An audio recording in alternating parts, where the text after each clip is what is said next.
Blog Talk Radio.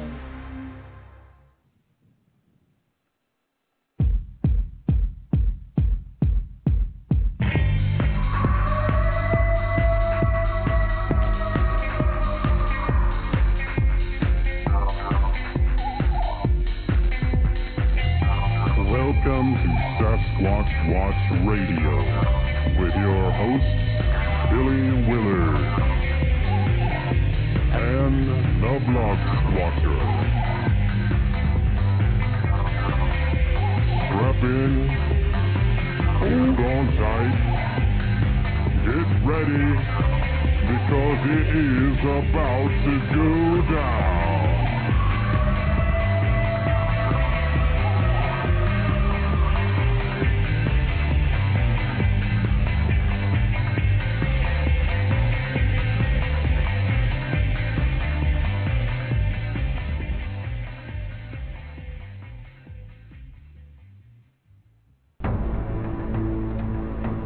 There are men and women who devote their time to look for a being, a creature roaming the forests of the world. What has convinced them that something's out there? Some put their heart and soul to the search of a being called Bigfoot or Sasquatch. You are listening to Sasquatch Watch Radio, hosted by Billy Willard of Sasquatch Watch in Virginia. We talk to the men and women in this search, hear their stories, hear their adventures, hear the witnesses as they share their experiences with you. Every Monday night at 9 p.m. Eastern, here on Blog Talk Radio, we have guests that will intrigue your thinking. What are people seeing in the forests of the world? What are they? Are they undiscovered apes? Are they human? Or are people misidentifying a known animal? Sightings of these beings date back to centuries ago. Why are they so elusive? Why can't they be found? Police officers, government officials, doctors, and other people in professional fields are among those who have seen something strange in the forests. Tune in, listen to their stories, and you decide on Sasquatch Watch Radio. Here is your host, Billy Willard.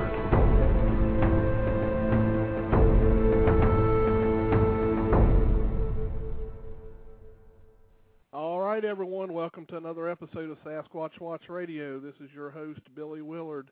Today is November 2nd, 2009, and please give a big welcome to my great co-host, Mr. Michael Killen. How you doing tonight, Mike? Hey, Billy, how are you? I'm doing just fine tonight. How are you? Doing just fine.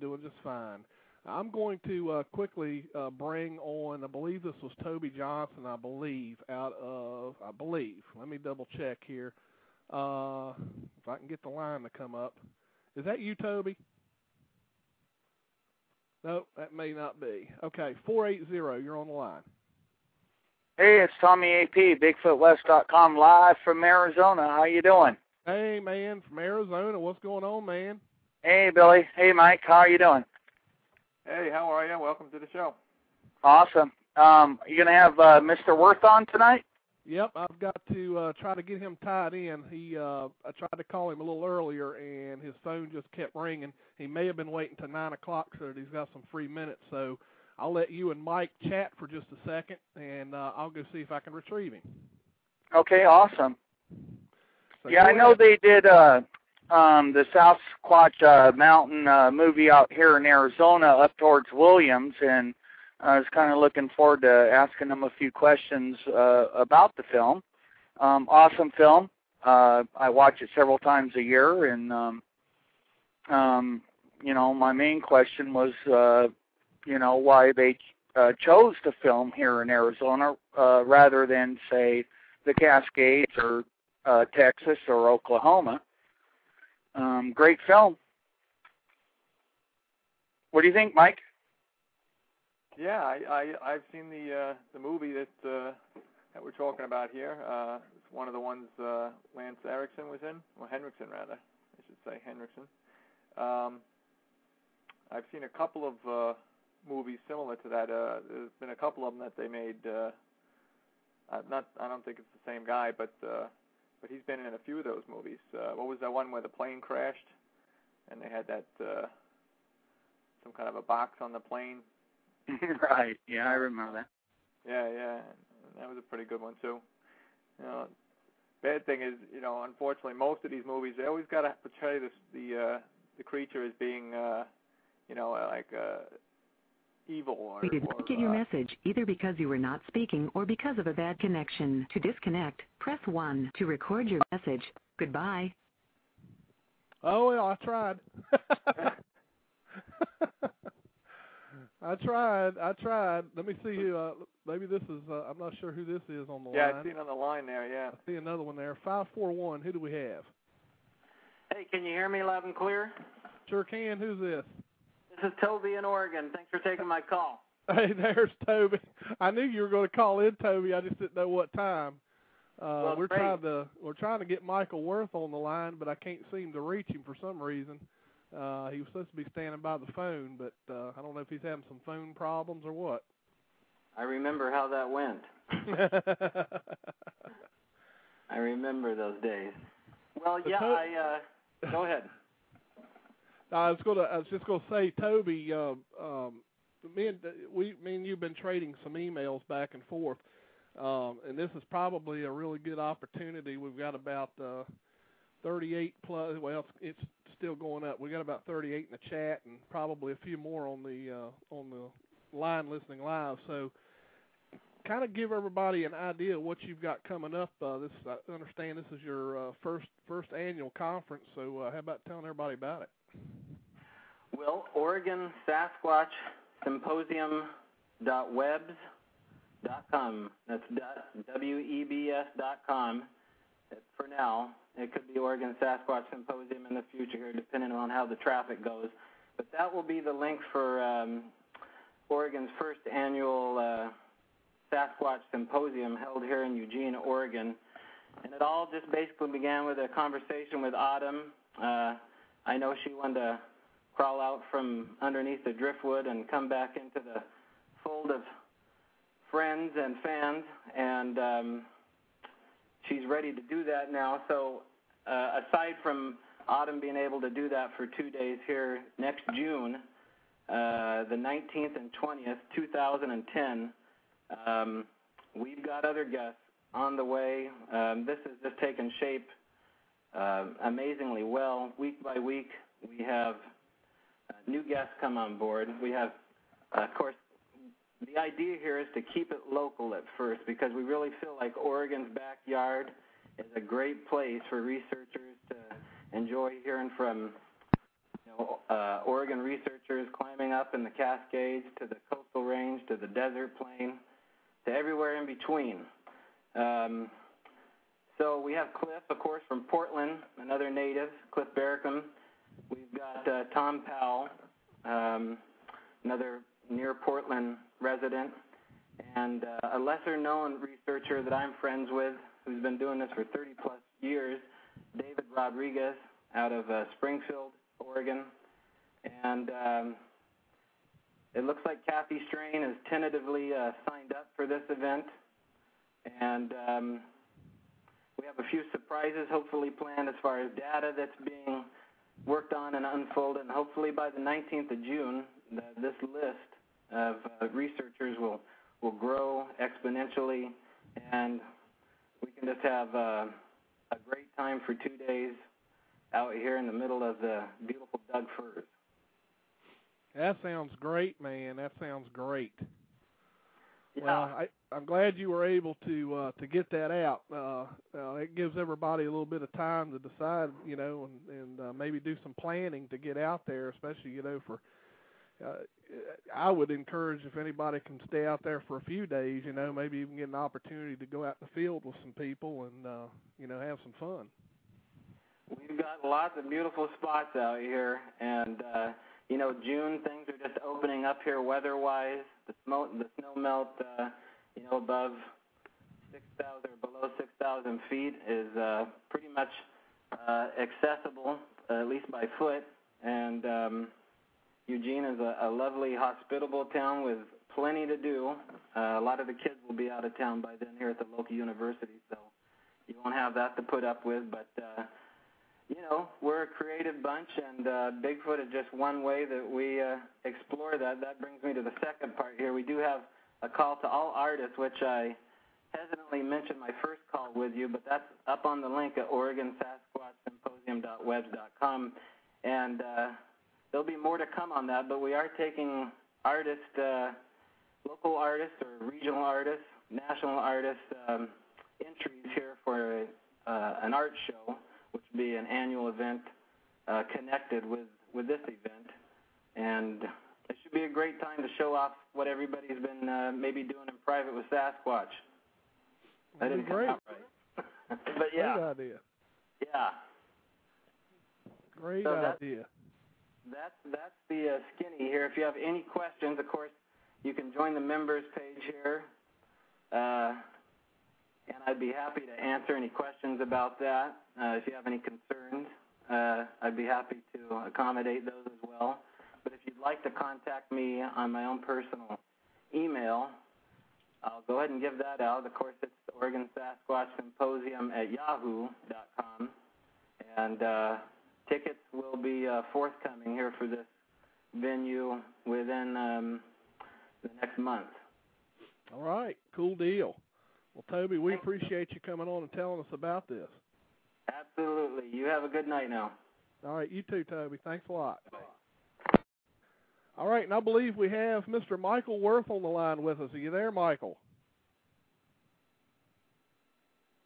Uh-oh. Don't tell me I lost Michael again. Mike Killen, are you there? Yeah, I'm still here. You got one of the Michaels, but I got one of them. not the guest, I don't think. Right, let me see if I can find him here. Hold on just a second. All right.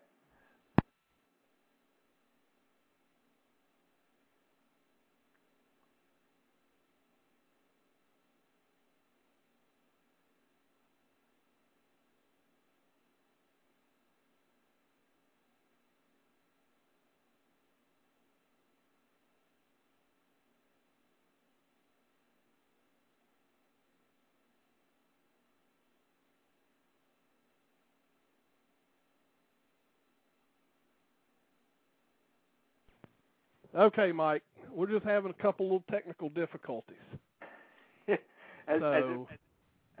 if we're any strangers to that being on the internet radio, Yeah, I actually had him on the other line, but for some reason it wouldn't connect him, so I told him I was going to try to call him back.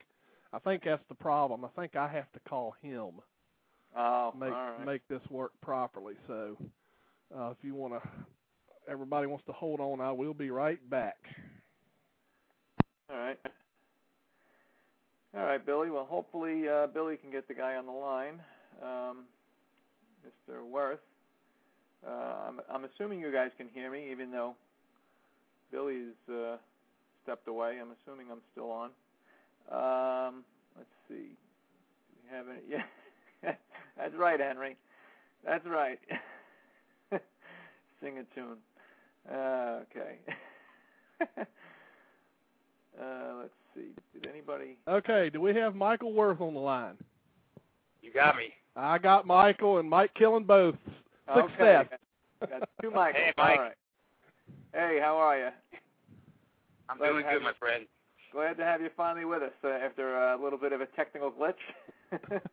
Oh yeah, no, sorry. A little earlier, I think the phone call came through. It's just sometimes these phones, something pops up and it was 4 minutes before. So. Understand. So Michael, it's good to have you on the show. I've never really spoke to you before. So how about if you don't mind, just tell me a little bit about yourself. I mean, I've kind of done some reading on you. I understand you've done quite a few movies, actually, if you look at the some of the sites. So tell us a little bit about it. Go ahead. I was just saying 98% of it's true, but I was, I'm a filmmaker. I've been an actor for a number of years. You know, I did a TV series called Acapulco Heat, and you know, I've been done a lot of martial arts type films, and then, but the reason I'm on your show, obviously, is because a couple of years back, a company came to me, and I was putting a project together with them, and as I was walking out their hall, they had a poster up on the wall of a film called Sasquatch that Lance Henriksen had done. Mm-hmm. And I turned to the producer, I said, you know, I've always wanted to do a Sasquatch movie. I've been a fan of Bigfoot since I was a little kid, and, you know, Lauren Coleman's books, I just, you know, and she goes, you know, they want us to do another Sasquatch movie. I said, you're kidding, come on, give me the chance. And she said, well, you write something up. If they like it, we'll take it from there. So I wrote up a treatment, and the Sci-Fi Channel gravitated towards it, and just kind of went from there. And the film was ultimately became known as Sasquatch Mountain, but when you know, I called it Devil on the Mountain when I wrote the script. Right. And that's why I'm here. Well, I think. Yeah. Well, I actually rewatched it. You know, because you know when you watch so many of these movies, they kind of all run together in your mind, and you get them all mixed up. So I rewatched it actually right before the show. And one thing I noticed about the movie when you did it is you didn't just make it just an all out people just. I mean, it had a story behind it. You know, it wasn't like people just went out and got attacked. You know. Yeah, and actually for me, you know, just knowing how, you know, most of us who actually follow, you know, the legend of Sasquatch and the mystery of it all, it's not that we envision this, like, you know, fanged creature running around tearing people's heads off, and I kind of wanted to, if anything, which, you know, I didn't want to represent that. Of course, when you're going up against, you know, the TV ratings, they kind of want a little bit of that in there, so it was this challenge of how do I be honest to what I think we all perceive them as, and, you know, still give the Sci-Fi Channel what they wanted. So you got to kind of give and take a little bit here and there and give them a little bit what they want, and, you know, and then, of course, you're working under budget restrictions, et cetera. But, you know, I think, you know, we went out there and gave it a shot and had a great time doing it. One thing that was great about it was just getting people to talk about Sasquatch for, you know, a month out of the shoot, and sure enough, people would be. Right. Now, we had a fella call in earlier, and I think he was actually calling from the state where y'all shot that, I assume in Arizona. Is that correct? Yeah, we shot in Flagstaff. Well, it's Flagstaff and Williams, which are up at the top of Arizona. Okay. Well, anyway, I lost that call, or somehow or another he dropped off of my calling queue, so if he wants to call back in, I think he had a question, for you. So if he's listening live, feel free to call back in. I'm sure Michael would be more than happy to answer your questions. Yeah. But how much? Here's my question, because I just refreshed my memory watching the movie and everything. How much of your character in that movie? How much are you like that character? Well, I'd have to rethink that. I think there's little bits. Truthfully, there's little bits of me in a lot of the characters, you know, and because as a writer, that's, you know, what you kind of ultimately do is, you know, you have to, you know, relate to your character. So, you know, in the film, the character I played is a guy named Vin. Yeah. Now, and just as a sidebar, most of the characters I named in that story were all characters that Steve McQueen had played roles of. You know, Vin was the character he played in The Magnificent Seven. So if you go through that, you're gonna hear a lot of names of characters. If anybody that follows westerns, everybody almost was from a previous western. You know, Lance Henriksen, who was kind of playing an amalgam of sort of Roger Patterson and a couple other people, and I just, you know, so I think I'd like to think I'm not as whacked out as that character was, but you know, I think there's a little piece of me in there. Otherwise, I couldn't have really related to playing it. So. yeah, it was pretty funny. You know, when I was watching it, I had forgotten a lot of some of the parts. You know, when you were in the woods and you were kind of trying to flirt with the lady there, and it was just hilarious. Yeah, Serena Vincent played the character of Erin, and she, you know, of course, people know her from Cabin Fever and a few other movies she's done. So she had. Well, I know Lance has played in a few Bigfoot shows.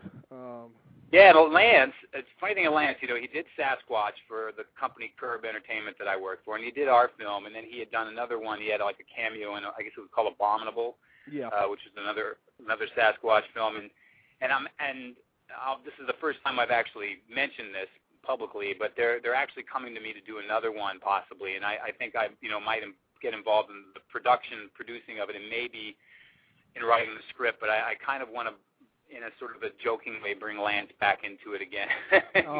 Yeah. That guy's probably got a record of doing Sasquatch films, so I think I got a great idea for him. Oh, definitely. Oh, he does. Yeah, he definitely does. And I'll tell you what, I don't see him in here tonight, but if Bill Green was here, he would be telling you to tell Lance hello for him. I bet you Bill Green's probably got about 3 or 4. I know who Bill Green is. I've had a couple emails from that guy. He is a big fan. Yeah, he's great. That guy, he's definitely got some good things to say. That's for sure. Yes, he does. He doesn't have a bad bone in his body. He's a good guy. Yeah. So, Mike Killen, do you have any questions for Michael before I kind of give out some info here? I think there was a question earlier here. It wasn't in all caps, but I believe. Let me see here. Scroll back up a little bit. Okay. Linda J.M. was asking where can she see the movie? I guess right now it's Monarch. Let me see, is it Monarch? I think it's Monarch released the film on DVD, so you can get it in Blockbuster, Netflix, and then it's still actually it just played again on Sci-Fi last week, I guess. So they kind of keep running it on the Sci-Fi channel every once in a while. So yeah, I wish the Sci-Fi channel. We have Comcast here. And right. Comcast has video on demand. I wish that Sci-Fi would make a video on demand channel. That would be great. It's hopefully somebody's listening, because that probably would be a really good idea. They're pretty innovative over there, and it wouldn't surprise me if that kind of comes down their pike at some point or not. But that's where you can get it, and that's where you can see it. So. Yeah, as a matter of fact, I checked that today too, Michael. You're right. Netflix does have it. If you all you have to do is go to Netflix. They've actually got a pretty good deal on where you can. I think it's like $8.99, and you get. I mean, I think you can only get one movie at a time, but you can watch a lot of stuff right online. But that's right. Yeah, the instant playing on that stuff. I got Netflix, so I love it. It's great. Oh yeah, it's great stuff. So. But yeah, I think up here, speaking of the devil. Uh-oh. Here we go. Let's see here. I know that's Henry May. Does Henry May have Bill Green with him too? Henry, is that you? Uh-oh. Where's Henry? Henry, do you got it on mute? I hear a click. Maybe hello? Oh, there he is. Howdy, guys. I want to say hello to Michael. Hey, I want to say hello to Michael, and of course I enjoy Sasquatch Mountain, and of course I thought it was pretty good. I thought it was very well made. I actually saw you on a rerun of King of Queens not too long ago. Yeah, that's right. Did King of Queens. That's true. Yep. Yeah. Well, thank you. I appreciate that. We had a good time making the movie, and as movies go, we had you start off with one idea, and then sometimes it changes into something else. But I think there's still elements of that film that were what I originally intended to do, and considering our budget restraints and everything, we had a really good cast, and so we. Personally, guys, what I wanted to do, and what I'm hoping to maybe convince them to do, is do a historical piece on Sasquatch, and go back and either maybe do the story about Patterson or there was a famous case you guys probably are aware of. I can't remember the exact details of it, where somebody actually claimed to have been kidnapped at one point by one of these Albert Osman, held in a cave. There you go. And I think that it's something like along those lines that we can kind of get historical and get into more of the facts instead of just kind of creating a cartoon character that runs around and just looks like a giant half wolf, half ape, half person or something, and just kind of I think as of since we for instance back to the Patterson film, since we all watched that Patterson film and we all I think we all relate to sort of the interest of seeing this thing walking through, whether you believe it or not, that it creates a kind of an emotion in all of us. I think it's probably pretty similar, and I think sometimes doing these films, you almost lose that aspect of it by turning Sasquatch into, I don't know, Godzilla or something. And I think I'd love to get a chance to even if I just, from a production standpoint of putting something together that kind of brings that part back to life. Yep, that's a good idea. Let's see. Well, I guess that's pretty much all I wanted to ask. And I have your biggest fan on the line with me, Michael. I have Bill Green with me. How you doing, Michael? Oh, I thought it was my mom for a minute there.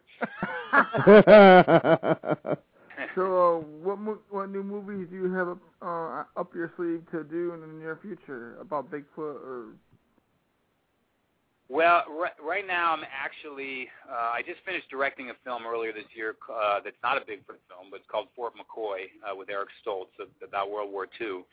But the Sci-Fi Channel has actually, because they did really well with Sasquatch, they wanted to talk about a concept I had that's pretty interesting. I think it hasn't really been done with Bigfoot before, so I'm kind of pitching it to them. And if, in fact, I'm going to talk to them next week. We have something here in Los Angeles called the American Film Market, which is it's a big event here where all the film companies and all the distributors come together and converge on Santa Monica and to sell their products, and people come there to buy and sell, and so that's where all the meetings go down.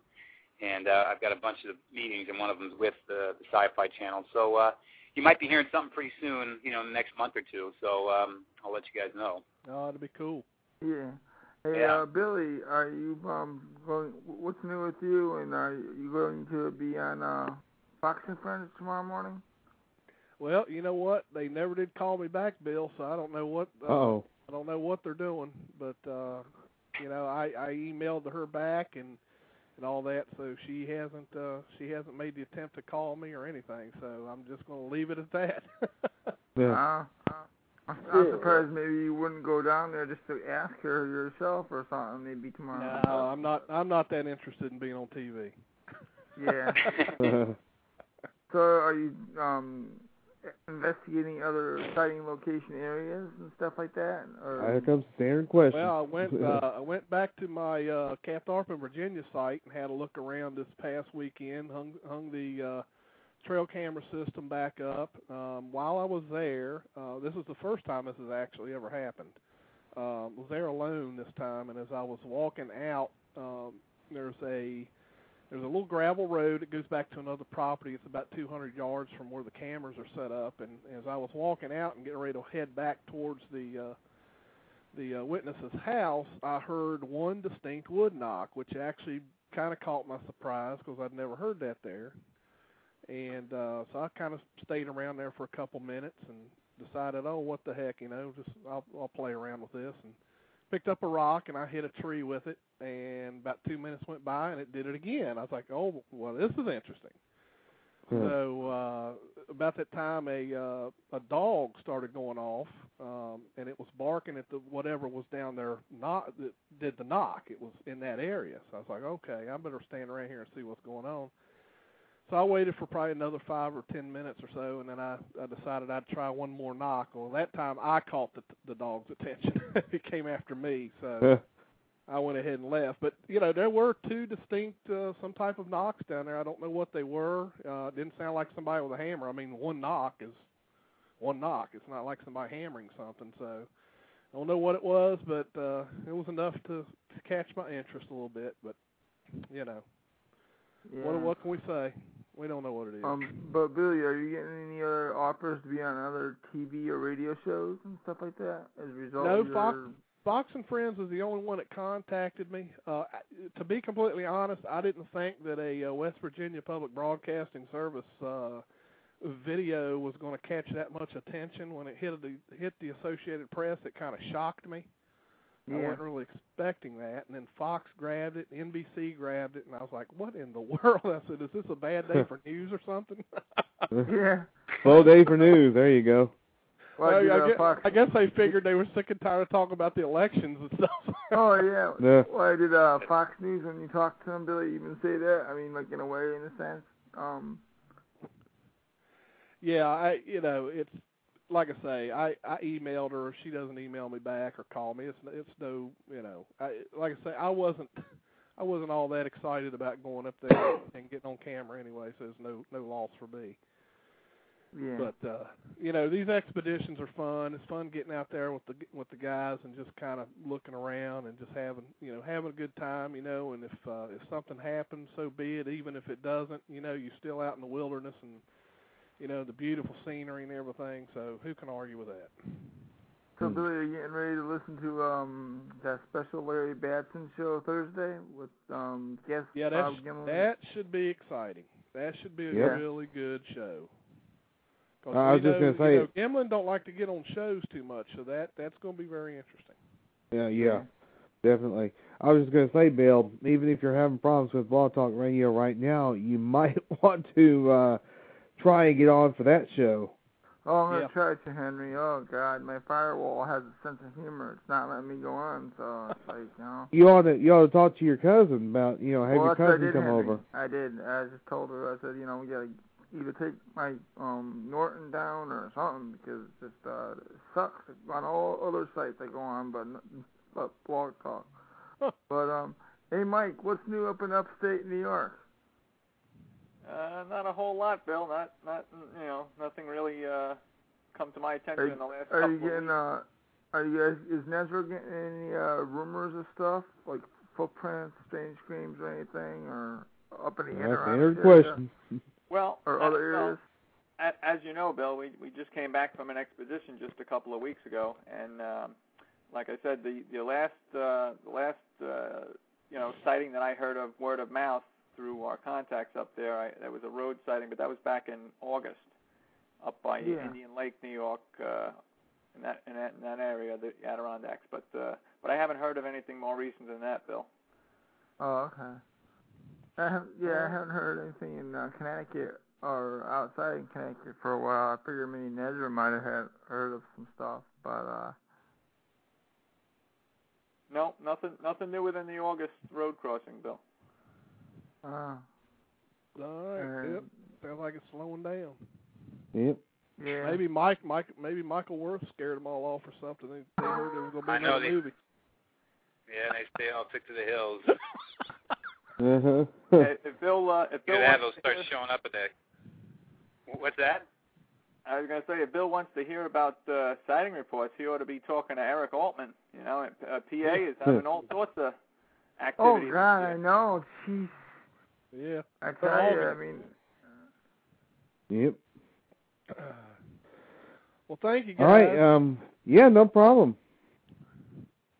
No problem. And Bill's having problems getting on the Blog Talk Radio, so I thought I'd do something special for him and bring him on the show. Yeah, tell JC that we all are the world's best Bigfoot researchers, not just him. Ha JC. Of course, if anybody watches that new video, the new one of Billy and them, they'll see JC sitting in the background sleeping in a chair. Yeah, I told him, I said, that's not a very good example, JC. Is it blurry footage? No, it's not blurry. Yeah. It's clear. All right, guys. Well, y'all take care then. We'll talk to y'all later. All right. Bye. Bye, guys. Bye. Mike, do you have any questions over there out of the chat room before I grab that other phone? Just one that just got typed in there just now by Abe, our friend Abe from MNBRT. He just typed in, what kind of research has Mike done for writing the movie?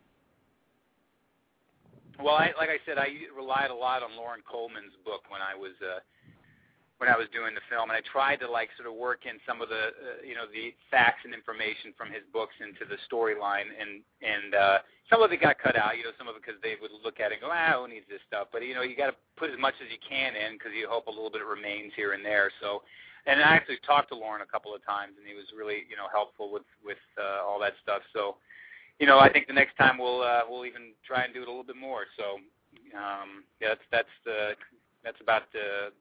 And I've got a stack of books, believe it or not, I've had for years on Sasquatch, so I just kind of pulled them out and just started using the stuff in there. Yep, it's a good way to do it. Yeah. I saw earlier that JC seems to think that it would be good if you did a film on Bigfoot and women. And women? Yeah. Yeah, he like wants, have just Bigfoot and a bunch of women. Yeah, he just wants a lot of women in the movie. Okay, well, yeah, I'll take that under advisement for the next one. I'll maybe make it an all-female cast or something. He calls it Bigfoot and Babes. Bigfoot and Babes, I like it. I think it might actually edge. Would they have a Spring Break Shark Attack on the Sci-Fi Channel? I guess Bigfoot and Babes should work. That'll work. All right, let's see who this other caller is from the 567 area code. You're on the air. Hey, Billy. Hi, Mike. Hey, it's Melissa. How you doing? Oh, I'm fine. I'm calling in because I kind of have a question for Mr. Worthing two questions actually. One, is Sci-Fi only interested in movies about this animal where the animal's portrayed as being vicious and bloodthirsty? Well, that's a good question. I think what happens is, and this is kind of a good topic for this when I was doing the film, because what happened is that there is a certain there's certain elements that they need in a film like this where they do want that. I mean, there's certain like they actually can sit there sometimes with a stopwatch and okay, we got to kill there, we got to kill. There's that there's a little bit of that going on at times. But in the way I did Devil on the Mountain or Sasquatch Mountain was I was trying to come up with a reason of why, and I could justify, Sasquatch killing somebody. Because in my mind, it's like I didn't even want to have that happen. I was thinking, but how can I do this whole movie without it killing anybody? It's like I knew I wasn't going to get away with it. So, as it turns out in the film, you realize more and more that the only people dying are the ones with the guns and the ones that are threatening this creature's family that are getting killed. So, Sci-Fi, they've actually since the last 2 years, they've opened up their sort of doors a little bit more to other takes on, the sci-fi and horror genre. So we'll see what happens next time. But you got to kind of give and take a little bit with these things.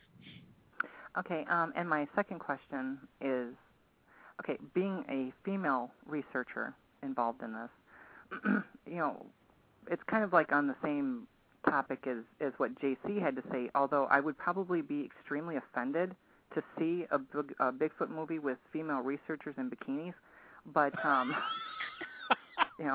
not saying but I noticed that in these movies where this animal's portrayed, it's always the men. They show the research, or they show this particular storyline from the perspective of a man.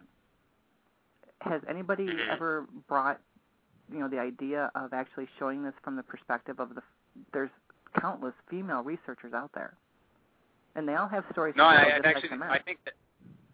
Yeah, no, and I think that's a good point. In fact, one of the things that I had done with this, and I guess it's not going to give much away at the end, but because they ended up changing it at the end anyways. But we actually used a female Bigfoot in this as well, because I was trying to, incorporate a little bit of that nurturing into the project, so it wasn't about all testosterone and testosterone essentially. We did use the lead female. There was a lead female in our character in the story that she wasn't a researcher, but then I didn't have any researchers per se in the story. But I think it's a good point, and I actually, surprisingly, this other project that we are doing with Sasquatch, there is a character who's the most knowledgeable of the creature is a female. So if all this comes to pass, your wish may come true. Oh wow! That would be awesome. That would be great. There you go. Well, I watch Sci-Fi. I'm not gonna bash Sci-Fi. I actually enjoy the channel, but at the same point, it would be nice to see, the women not just be these scared things crying in a corner, but actually, showing that they understand this type of. Because I think you can do a movie about this and have it be entertaining and exciting and suspenseful, and even throw in some horror, but yet do it from the perspective of a woman, because we know that that option is out there. I agree, and I've actually run into that with a number of the films I've done. I don't know if you're even familiar with anything I've written or produced, but that you will almost always see that the female tends to be, and I'm not doing this for any, I was just raised by a bunch of women, my mother and my aunt and my grandmother I was closest to, so I have a sort of a strong female, background in my life, so almost all the characters in Sasquatch Mountain, for example, the one person who's got their stuff together the most is the lead female. She's the one that kind of leads everybody out at the end, you know. And right. I did a film called Ghost Rock where the main hero of the story was essentially a female, and you know, I'm with you on that. I think that, you know, resorting to that characteristic trait of you know, the sniveling, you know, crying in the corner or losing her T-shirt kind of girl is not only is it just like, you know, you've seen it before, but it's just bad writing. So, you know, I think you've, you know, got some good points, and, you know, I'll remember them, I promise. Well, sorry to break your heart, JC, but, you know, I had to ask the question. So, all right, that's all I had. Thanks, guys. All right, thanks, Melissa. You bet. Bye-bye. So, Michael, I mean, here's something that I'm interested in. I'm going to assume that you've never had a sighting or an encounter yourself. No, I actually haven't. I've talked to a couple of people, but myself, no. Okay. Now, you've had a fascination in it. You're fascinated with the history and everything behind it. Is that enough to convince you that thing may be out there? For me, to be honest with you, out of all the paranormal and you know, cryptozoology, I mean, from Loch Ness to you know, all the way down, Sasquatch is the one that I am about as convinced exists as anything. You know, and I think that there's, you know, people that say, oh, we haven't found one. It's like, oh, we're discovering new species of animals all the time. You know, and it's, to me, the fact that all these sightings and the evidence that we do have, you know, from dermal ridges on up, you know, is enough for me to say, well, I feel it's more about proving that they don't exist rather than that they do at this point. So, right. I mean, that's where I come from anyway. Right. Yep. That's good point. Mike Killen, how many questions you got over there? I got one for sure, and there might have been another one that just came up, but I was scrolling back up here for this first one here. We had a question a few minutes back from, let's see, the Kingdom Keys, and he or she asks, has Mike ever entertained the idea of doing a real-time in-the-woods and field documentary with night vision equipment and digital recorders? Now, was that directed towards me?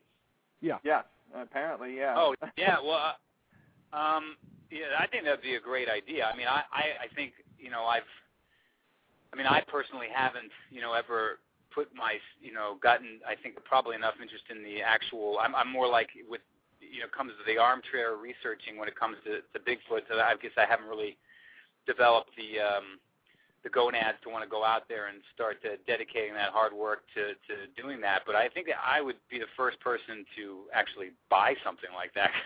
I think it's very interesting. I'm glad that people are out there, they're doing it, and when we occasionally run across those little gems like, what was that, you guys will know this, that piece of evidence where where it was like a molding of one that looked like it was lying down on the ground and had been reaching for some fruit or something. Do you remember what that was? Yeah. Yeah. There was some, I can't remember where it was, but Skookum Cast. What's that? There you go. You know, and I think that, yeah. And so when that kind of stuff turns up, I just, you know, I'll be the first one reading about it. But yeah, personally, I don't think I'll be doing that myself. But I'll maybe make a movie about it. You don't want to go out there in the dark woods at night. Yeah, I'm not too. So I think I'm a little more, for me, small spaces. The dark doesn't get me too much. Stick me in a coffin and bury me underground, you'll see me panic a little bit, though. Okay. All right. Well, I guess our guest just kind of asked another question before I even asked it. Our friend Abe from the MNBRT, he was just asking, besides reading Lauren's books, has Mike ever done field research, or has he ever gone on expedition? If not, I'd like to welcome him to join us here in Minnesota. But he just kind of talked about it. He's not really enthusiastic about getting out there in the field there, Abe. Well, you know what? It's funny. I mean, I'd go out, you know, it's not to say I wouldn't go do it. I guess what I was, because I probably would if, you know, and because I'll take an excuse to get out and go do things like that. But I mean, I was more kind of referring to the documentary aspect of it. But, you know, you never know. I mean, I remember when we were doing Sasquatch Mountain, we had gone up to in Northern California, and now why is the name escaping me again? It's where they have the Bigfoot festival every year up there. I'm blanking the name of it, but we went up there and we filmed and interviewed people during the festival. And originally, the opening of Sasquatch Mountain, I had real people being interviewed from this festival and their beliefs, and it was great. But what happened was it was sort of a production standpoint where they felt like, well, if we open up the movie with this, it's going to look like our whole film was shot on a home video because, we were using a video camera to shoot the beginning, and so it kind of got taken out. But I had a great time up there, and I remember just kind of being pulled in by the energy of the whole thing. So, I won't rule it out. Yeah. Well, good. Because you can come to Virginia anytime you want to. Oh, that'd be great. Is that all of them, Mike? I think that was it. I was just scrolling through just to see if there was any. I don't see anything else in caps, but I'm going slower because sometimes people will try to squeeze one in there and it's not in caps, but I'm not seeing another one, no. Yeah, they so what do you think, I'm sure you've already heard about this, Michael, that they're doing a remake of Legend of Boggy Creek. What do you think about that? Well, I did hear about that, and it's kind of how I always feel about remakes. It's sort of like I think people are getting a little lazy with the remakes, but there are some times where it comes up where you're thinking, okay, it's like a play. You do plays over and over and over and over again. So I'd be up for seeing it. I certainly would. And maybe they'll do an angle on it that impresses us. I just I'm not sure as long as whoever's making it is not just trying to play off of the name and is actually trying to make a good movie, then why not? Yeah. I've heard several different stories. I heard that they were actually going to kind of take off from the the two couples that were in that cabin at the end of the movie. I've been told that there's more to their stories, and they're going to kind of take off of that. Oh, well, that would be it. See, there you go. That would be a good, interesting take on it. Yeah, that would be great. I think that's a good idea. I'd like to see what they can come up with on that. And should be an interesting take, and we're going to have to keep our eyes open on the site. Now, Sci-Fi is the one that's asking you to do this next movie, correct? So it'll probably show. Well, we're discussing it. I mean, the Sci-Fi Channel, like, they do their own films, they buy other people's films, and then they sometimes kind of go into co-production with people. And in my case, it's sort of a co-production. I do it with another production company, but the Sci-Fi Channel people get involved because what they want to do is have the world premiere of the project, and so you do a little bit in conjunction with them. And they're actively out there pursuing those films, and they've got some really good shows on there now. I mean, I've been really some of their TV shows are just pretty awesome, from Babylon 5, etc. So yeah. I mean, excuse me, not Battlestar Galactica. So I mean, they're getting some good product in lately. Yeah, they do. And then also the what I was wanting to ask you too is, and I don't know, you may not be able to answer this, you may. Now, since Lance Erickson has done a lot of these movies, is there something we need to know? How much time have you talked to him about this? Has he got like his own little interest in this subject as to why he's done so many of these movies? Well, Lance leaves his mind open. Like he's like me. We both are willing to go. Okay, we'll leave the door open for this one and see what happens. And in fact, I think I don't know if it's on the DVD, but if you guys go on YouTube, you can pull it up. I did a little behind-the-scenes documentary on Sasquatch Mountain while we were shooting, and it's kind of done in a sort of tongue-in-cheek at times, humorous way. But you'll see a couple interviews with Lance and Craig Wasson and some of the other Tim Thomerson, some of the other actors in the film talking about Bigfoot, and it's worth checking out. So you can pull it up on YouTube, or I think it's on my MySpace as well. So it's worth looking at. But Lance, he keeps his mind open about it. Yeah. Yeah, I noticed one thing in the movie that, and you've kind of discussed this, and I thought it was great that you did incorporate some of the things that people have described. Of course, you talked about, how the guys would notice the smell, and then of course when they were in the cabin out in the woods, how it was throwing rocks through the windows, throwing the rocks. Yep. So you incorporated a lot of that, and I think that was good. good to do. But hopefully in the next movie you'll be able to incorporate some more stuff. Such as like I said, that's my goal. If I can luckily talk them into doing something historical, even with where we just kind of rely on all the facts that we know about that, it would be awesome. But I do. I mean, I've already got the treatment for the project done, and there's a couple of the major storylines all revolve around some of the facts that we do know. So it'll be kind of hard to write them out. So we'll see. Good. That'll be great. That'll be great. Now, how long does it take to do a movie like that? Well, if we were a studio, I mean, we'd be shooting. You have your writing period, which you do, and then you have your pre-production period, which is when you start putting together the cast and crew, and usually the crew initially, and you go look at locations and try to find the places you want to shoot, and start thinking about the angles and the all that kind of stuff. And on a big film, you'd have 6-8 weeks of that prepped, and then you'd shoot the film for another 6 or 8 weeks, or even months. In some cases. On our films, because we are working with a lot more restrictions, we usually probably, will prep the film for maybe a good, 2 weeks to a month, and then we shoot for like 3 weeks. So that's about it. Yeah. Actually, everybody's joking. You got to prep really well. Everybody's joking in the chat that I want to be in the movie. I would love to be killed by Sasquatch. Billy, I'm going to keep that under advisement. I think that might be actually a great idea. That would be great. Amateur researcher out there that thinks he knows what's going on is getting whacked. Well, what would be even better is like you walk out of your studio, and instead of you getting killed by Bigfoot, like the Bigfoot statue falls on top of you and kills you. There you go. That'll work. So we'll work on that. Oh, that'll be good. All right, Michael. Any more questions from the chat? No, I haven't seen any. I've been looking here. I warm out.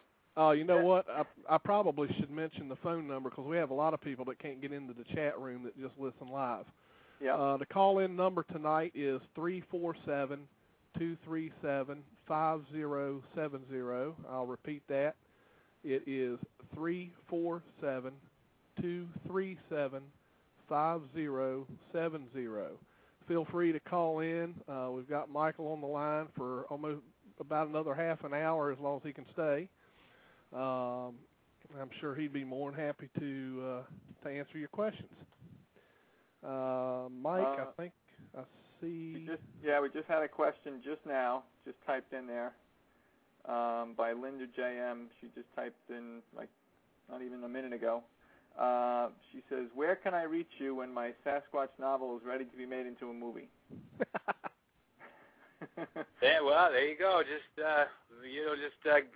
look for me up on MySpace. Send it my way. Yeah, I tell you what, I bet there's a lot of good stories that people have written that could really be incorporated into a movie. Well, as they say, truth is always stranger than fiction, so. Yep. Very, very much so. Hey, I got a question for our guest. Go ahead. I know he's worked, as we just spoke, you guys were just speaking about, he's worked with Lance Henriksen, who's been in a couple of these movies. Been at least 3 movies, I think, maybe 4 that he's done. He's done a couple. Yeah, I think 3. Sure. And also in Abominable with Lance was Matt McCoy, and he's been in at least 3 movies too. He's been in a number of movies as well. I was wondering if you ever worked directly with him. No, I haven't worked with Matt. I talked a little bit about that production with Lance, and he only worked on it for a few days because he just kind of like pops in and gets popped out, so to speak. So, no, I haven't worked with Matt before. I saw him in Abominable. I thought he did a good job in that. Lance, I can tell you though that Lance, and this sounds like a PR line, but it's honest to God truth, is probably the nicest guy I've ever worked with in the business.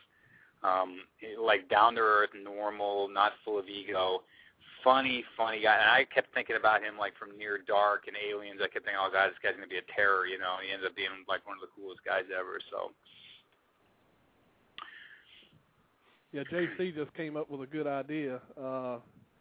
Another way you could kill me off in a movie is I don't know How long have you been listening to our radio show, Michael? Just recently. I just got a podcast of it recently. So. Okay.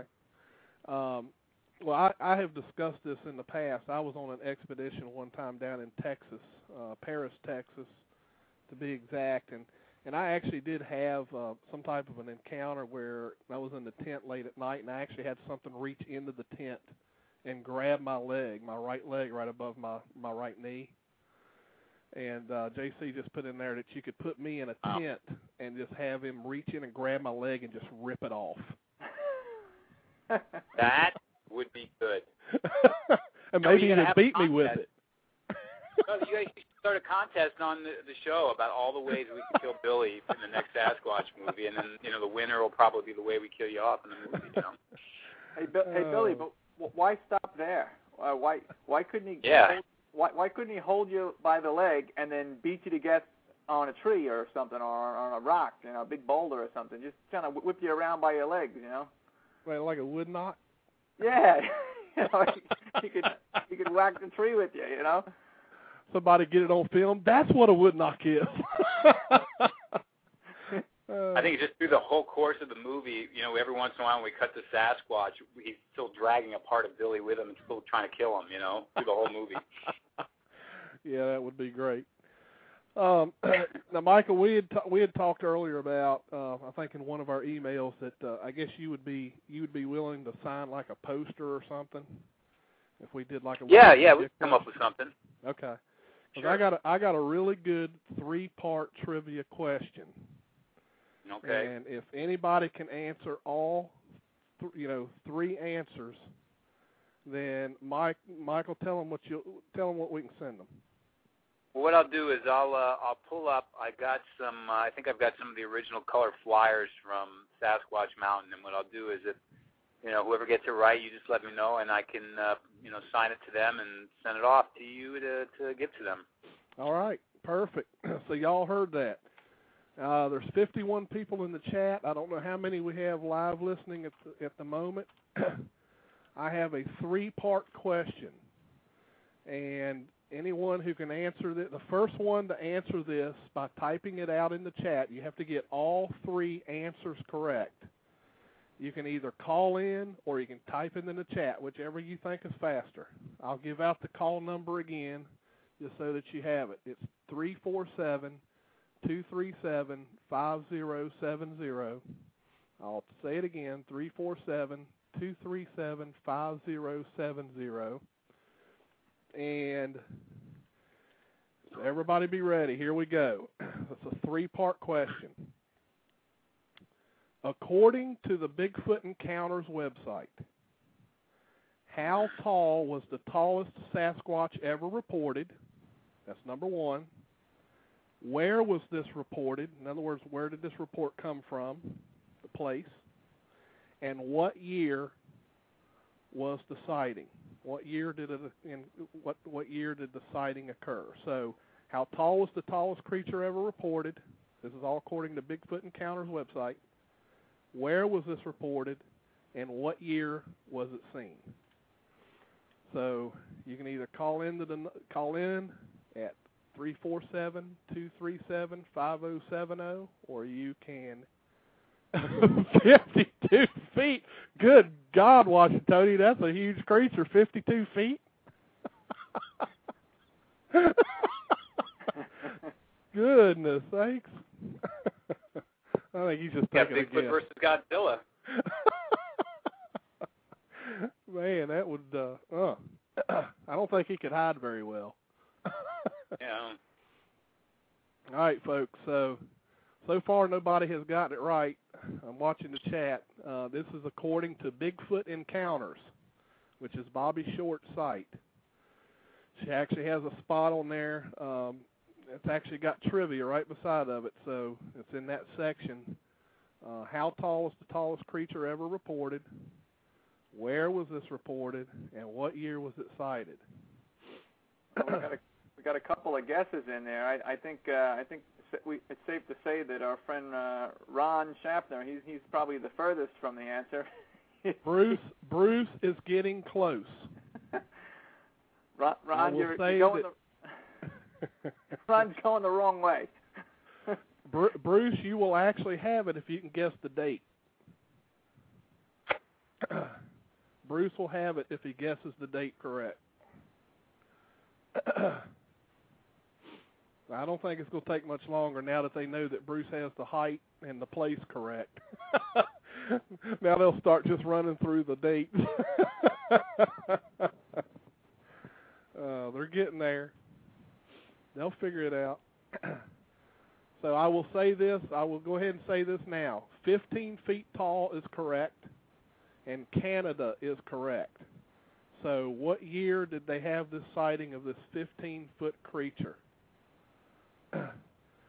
And Saskatoon is the winner. So write that down. Saskatoon is the winner. 15 feet in Canada, in Alberta, Canada, in 1969 is correct. So, Saskatoon, if you can send me your information by email, don't do it in here, of course. Send me your information by email. Here's my email address. It's going to say Billy Willard's email address, bwillard@sasquatchwatch.net. There it is. If you email me your information, Michael will get that to me, and I'll get it sent right off to you. So there we go. That was a fun little trivia question. So we have a winner. That's right. I was born in '69, JC. That's right. All right. That was fun. All right, Mike. So while I was goofing off, was there any questions rolling through there? I did not see any. I was okay. I was watching everybody take guesses. Did you notice our friend JC? once you said the height and the location was right, JC was one of those people who just started typing in a bunch of dates. You know, got 81, 82, 69, 83. He was just typing away. You know. I think everybody thought Henry May was going to get it. Yeah, well, you would think, right? You would think. He usually is the fountain of all knowledge, Sasquatch related.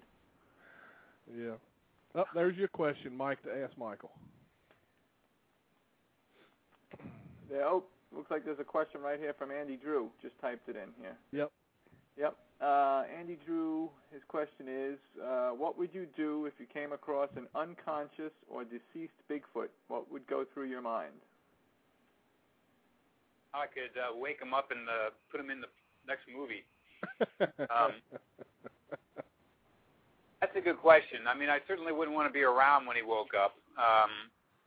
I think, it's funny because I think all of us probably feel this way. We would love, if anything, to get some kind of, evidence, whether it's photographic, maybe snip a little hair off or something, just to prove the existence of him on the one hand. But at the same time, I'm sure none of us would probably really appreciate the fact of one getting caught and, being held for some kind of, experiments or in the zoo or, you know what I mean? And I think we probably have a mixed bag with that at times, when you think about it. But that was a good question to ponder, that whole thing. Yeah, just don't put it in a freezer. Yeah. Yeah, good. Yeah, that's right. I remember that. That's right. That's if you came across an unconscious one, right? But he also said, or deceased. And, a lot of people have said, well, gee, if you found one that was already dead, you didn't kill it, you found it dead. Obviously, if you're by yourself or even just two people, you're not going to be able to drag this, 600-pound plus creature, dead weight, so to speak, literally, out of the forest.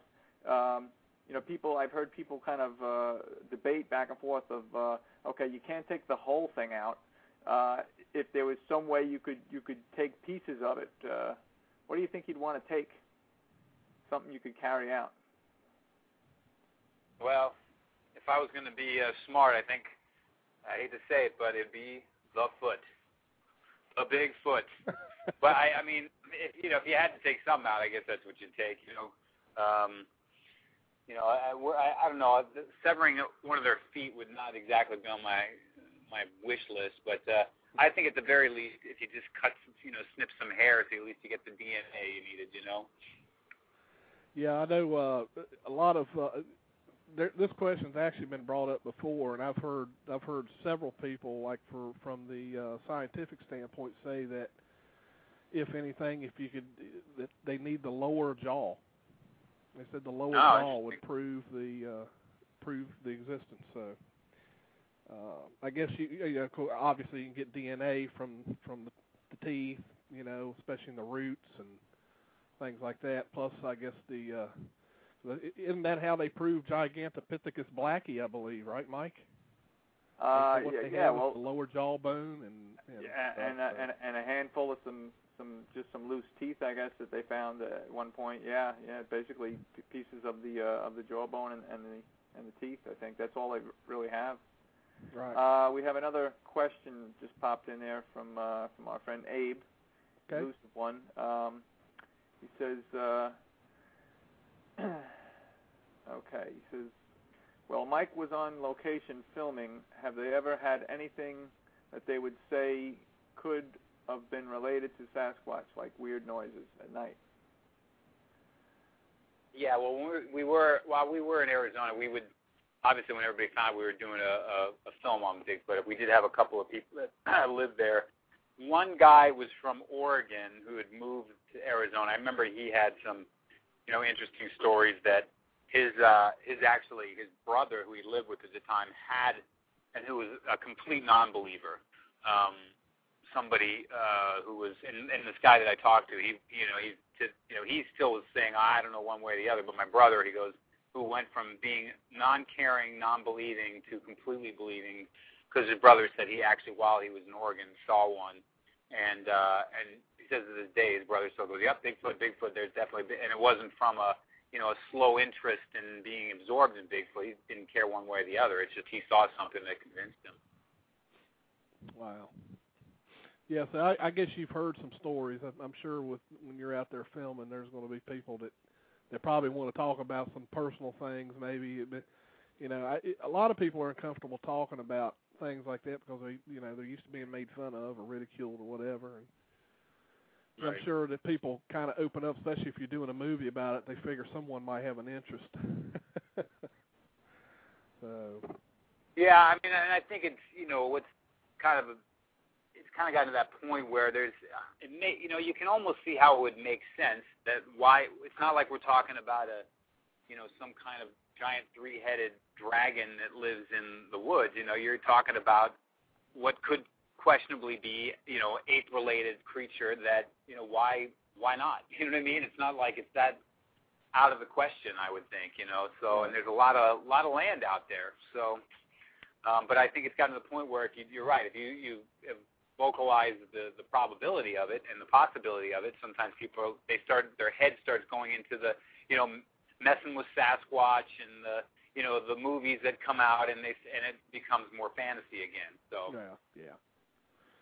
All right, I see that Mike's getting hit with questions. Yeah, there was another question after Abe's question here. Watch One, Mike from the Alabama site. He said, "What would you do if you saw a 15-foot Sasquatch?" I'd say he went that away. Hopefully have a 5-foot banana with me. That's what I would hope. Yeah, I mean, I think I have enough, I think I have enough sense about me to remain where I was, but I also don't think at the same time, and maybe I'll feel differently when I'm there. It's sort of like saying, what would you do if, until you're there, you don't always know if you're going to come up with the right answer, but I'm certain my curiosity factor would get the best of me, and I would stand there and I've had that happen before with a bear, where I was up in Yosemite and, walking along, and sure enough, there's this bear that was, not more than 15 feet away from me, and just standing there, and, I didn't feel fear, I didn't want to run, I just wanted to stand there and look at this, even though it could have turned around and chased me down. And so I imagine in a case like that where you run into something so fascinating and incredible, you'd probably, for the most part, unless you're very squeamish, probably sit there and watch and maybe even follow it for a while, That's what I'd like to hope I'd do. Yeah, me too. What else you got, Mike? We have John Sasquatch in the chat. He was wondering, being in the movie biz, does he have any special effects friends that have commented on the Patty footage, the famous PG film? We actually used. I had some effects guys that were designing the suit that we used in Sasquatch Mountain, and we actually used that footage, brought it in, and gave it to the guys and the actor that played the Sasquatch in our film, and I made them watch it over and over and over again, to make the suit have that kind of gait to it, and that the actor that was playing it make sure that he would walk in that sort of. So I mean, we definitely modeled ourselves after that footage. And they would sit around watching it and go, "What do you think? Was that a suit, or is that what?" And then of course I'd pull out some book and we'd sit there and go over it and talk about it. So there was discussion about it. Nobody came up with a definitive answer. I mean, obviously realizing that it was done back in what was it, 69? Was it 7? The footage? 67. October 20th, 1967 is when they filmed that in Bluff Creek. Okay, so there you go. We just passed the anniversary. So it's I mean, obviously back then it was, the ape suits, even in Planet of the Apes, didn't look that good. So yeah. So that we did use the footage, and they would sit there and watch and talk about it a little bit and comment, but we didn't blow it up and study it too much, Yeah. Well, I tell you, you're getting the questions now. Uh-oh. Yep, we just got another one here from Abe, Elusive One. He's asking, has Mike ever worked with Bill Munns? No, I haven't. But you know what? It's a small town, believe it or not. You never know when it's going to happen. Yeah, he does designs. He does creature designs, suits, and does a lot of that three-dimensional CAD work and stuff, which I know a lot of those guys do when they design their suits and things. And he's pretty good. So if you ever need somebody to design something for you, a suit or whatever, you might want to look him up. He's really good at that. Let's see. I'll let you keep going there. It looks like you got more questions, Mike. Yeah, they're coming fast and furious now. We just got another one, just a few lines down from Abe's question, from the Kingdom Keys again. And this question is kind of a statement and then a question at the end. Says, there seems to be a greater and greater trend in the movies and the cable TV networks, Sci-Fi, History Channel, Travel Channel, Animal Planet, etc., to do more and more paranormal and cryptozoology type programs. Why do you think this is? Well, I think it's the fact that people are probably a lot more interested in the mysterious aspect of nature rather than the known aspect of nature. And so we went through that period of doing the Jaws and the Grizzlies and the Day of the Animals, and where we take animals that we all know exist and blowing them up out of proportion and having them kill everybody. And I think now you're hearing stories about films being done on the Jersey Devil, or there's been a couple on Chupacabra, or whatever you have. And I think that probably just comes from the element of that the unknown. It's just wanting to. You're right. Sci-Fi Channel has that whole shows that are just sort of oriented towards the what's it called again? There's maybe it's not the Sci-Fi. There's another station that does a show on mysterious animals or something like that. But I think that's probably what it is, and I'm sure the trend's going to continue for a while. Yeah, you're probably talking about the History Channel that does Monster Quest. There you go. That's it. That is, I believe, that still is their top show because they do so many different, strange and cryptic type, creatures. They've done several on Bigfoot at this point. They just recently had done that 2-hour special on the Abominable Snowman, which I actually liked. I thought they did a good job on it. But yeah, they've been doing a lot of that. But I have seen more and more channels coming out with ghost shows. You've got the Ghost Hunters, you've got the think there's one called The Ghost Detectives. You got, I mean, they got tons of stuff now for the paranormal side. You know, with I would really like to see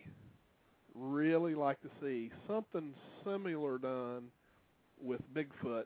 You know, just kind of like the Ghost Hunters, like a show similar to Ghost Hunters, but aimed towards Bigfoot. You know, people call in and say, hey, you know, we've been having these sightings out here.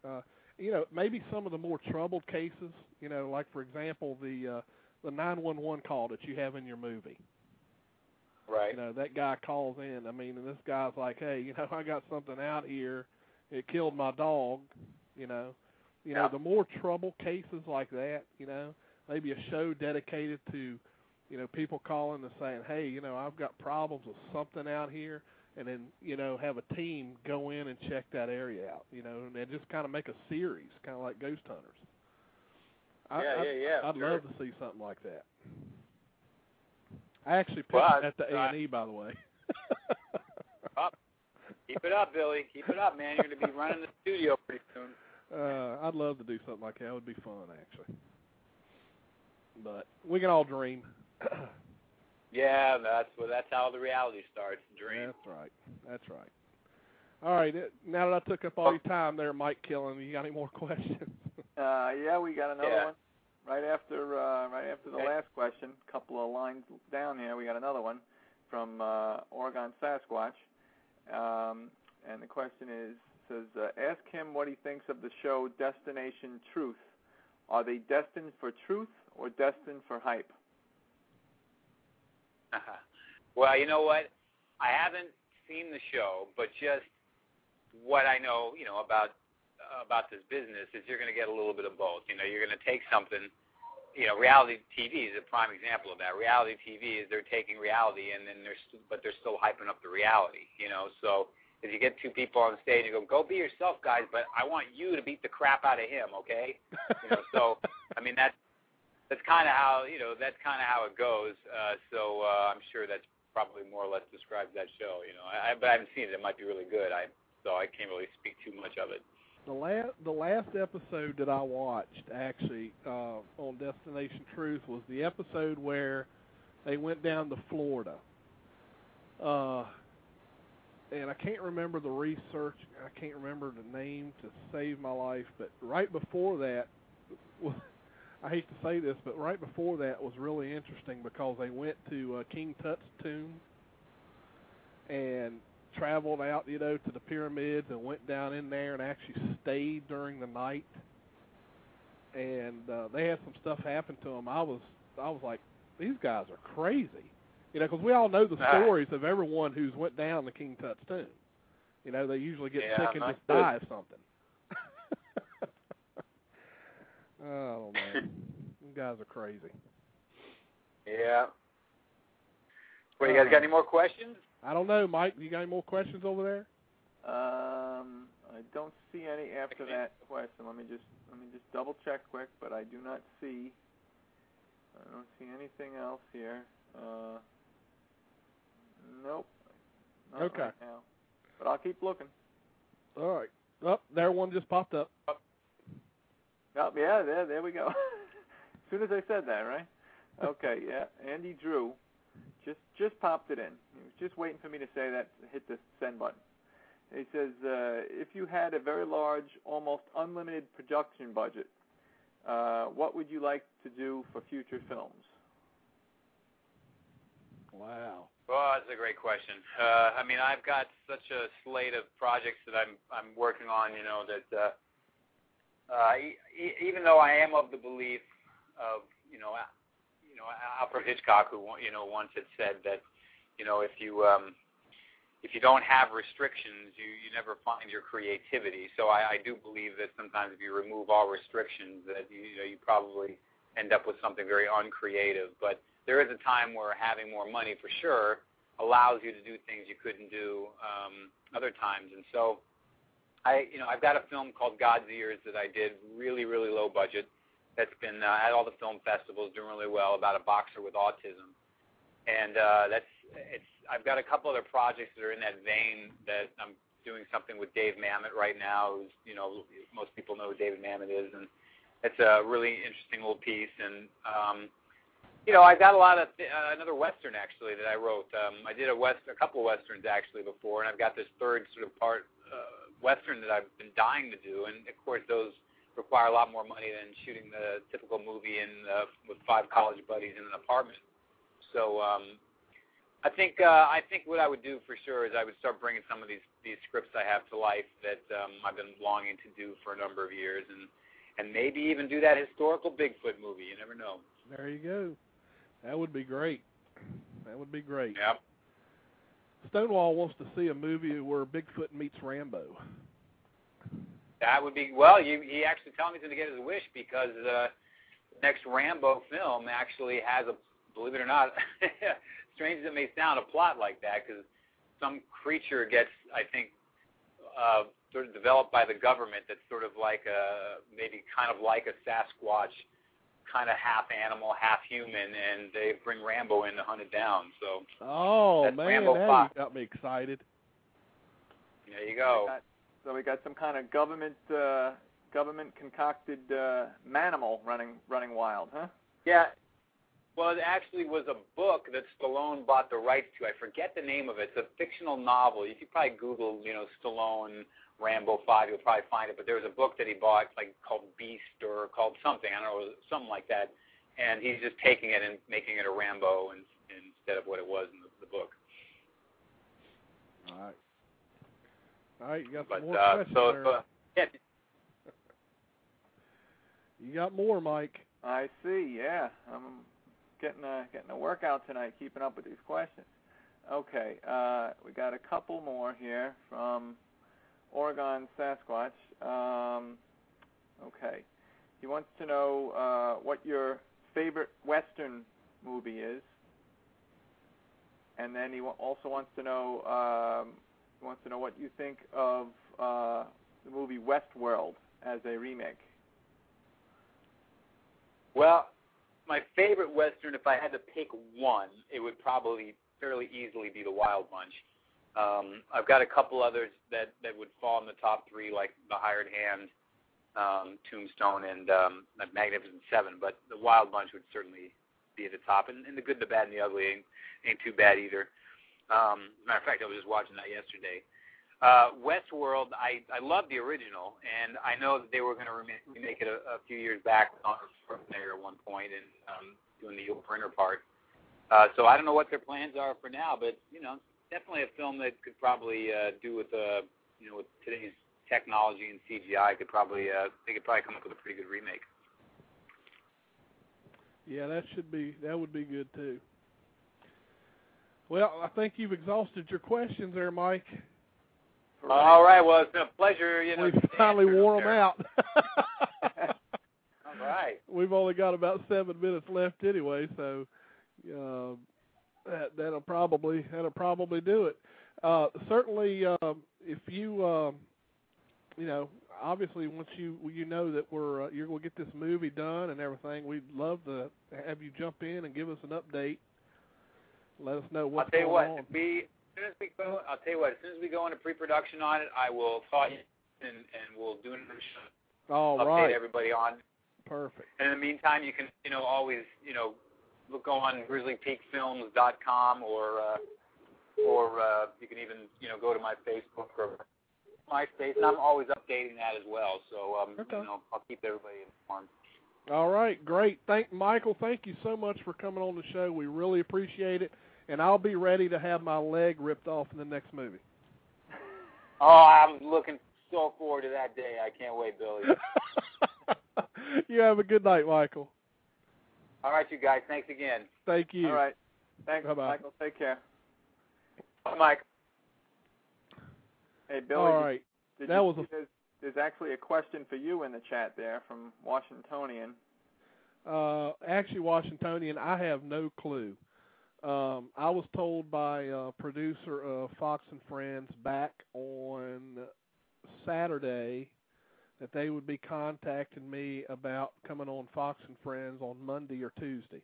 I have not received any other phone calls, so I honestly don't have no clue. So at this point, I don't think I'm going to be on there, but, you know, that could change depending on if they call me or contact me or not, but they haven't contacted me yet, so anyway. Trying to think if there was anything else I wanted to bring out. We've got about 5 minutes left. I tell you what, that was a fun show, actually. This was a fun show. I enjoyed this a lot. Yeah, well, we covered a lot of ground. You know, you certainly had a lot of questions tonight, which was good, and you know, not all of them, you know, pertaining directly to, you know, films that he's already worked on. You know, people are asking questions about future stuff, and, you know, even people asking about his favorite westerns and stuff. So you got a whole gambit there of different questions thrown at him. Yeah. Yeah, well, that's good. You know, that's good. You know, he seems like a really nice guy, and you know, of course, we all heard he said that once they get everything into pre-production, he'll go ahead and call us, and we'll get him on the show again, and I'm sure he can give us a little bit more information about what we're gonna be able to see. So that'll be great. That'll be some good news. Yeah, definitely. Kind of get a up to the minute update on what's going on. Yeah. Yeah, that'll be great. That'll be Cool. great. Let's see. I don't have anything else tonight to discuss other than Grasshopper wants to know if I talked about my PBS show. If anyone hadn't seen it yet, you can actually go to I don't know the exact website, but if you go to a search engine and you type in West Virginia Public Broadcasting and pull that up and go into the television section and look for a documentary called Outlook, you'll see a video in there about paranormal activities is what they're calling it. But it's got the small, roughly 10 to 11 minute documentary that we did when we went to Dolly Sods, West Virginia. The camera crew came out with us on expedition up there and kind of filmed us and interviewed a couple of us. Interviewed me, interviewed Bruce Harrington, Gary Kendrick, which is another member of the group. You know, kind of followed us around the field as we were looking for prints in the bog. Filmed us doing a cast of some prints and that kind of thing. Yeah, there. JC just put the link up. It was fun. There's a nice picture there of JC doing what he does best in his chair, sleeping. Well, he's doing his part on the field trip. He's acting as the bait, right? He's he's sleeping there, and you know, you guys can go slink away and see if he draws anything in. That's right.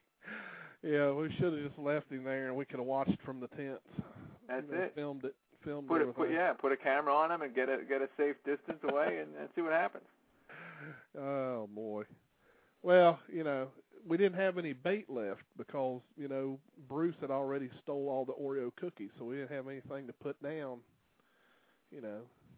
Yeah, I saw stuff about that all night in the chat.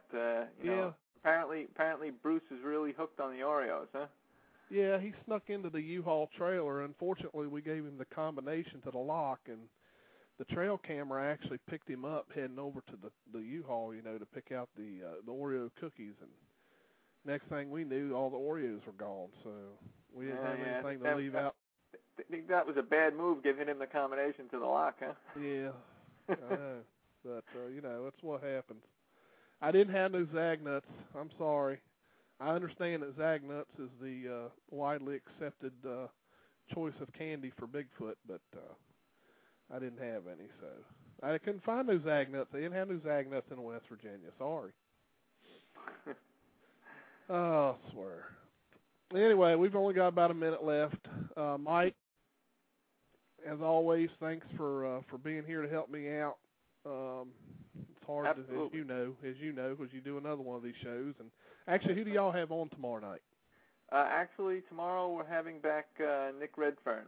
We're going to speak to him about the Mass Monster Mash that he just was at, the 4th annual Mass Monster Mash in Watertown, Mass, and we're going to talk to him about the conference. Very cool, very cool. Well, before we go off live, I just want to thank each and every one of you who come to the chat rooms religiously, participate. You know, we can't do these shows without you, without listeners. We appreciate each and every one of y'all, and good night, and we will see you next Monday night at 9 p.m. Eastern as always.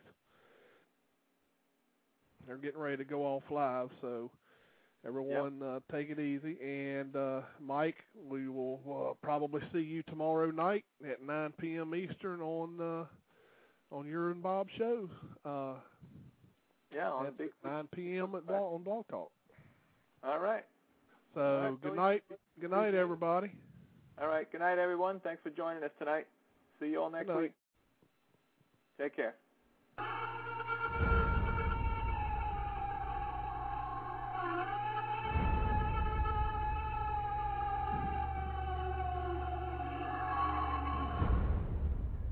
A legend silently stalks the forest around the world, leaving giant man-like footprints in its wake. Skeptics scoff while the true believers search for the answers, and those who have seen it will never forget.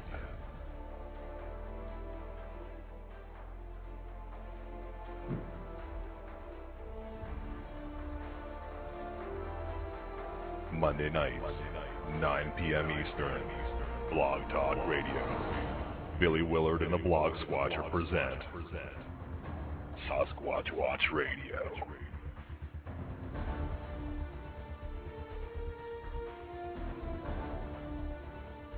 Your hosts Billy Willard and Dee Donlin bring you 60 minutes of the latest news and information, newly discovered evidence, and interviews with those searching for the truth and those who have seen it. Do you believe? Want to know the truth? It's out there waiting. Monday nights, 9 p.m., Blog Talk Radio. Sasquatch Watch Radio. Sit down, hold on tight, get ready, because it is about to go down. blogtalkradio.com/Sasquatch Watch Radio.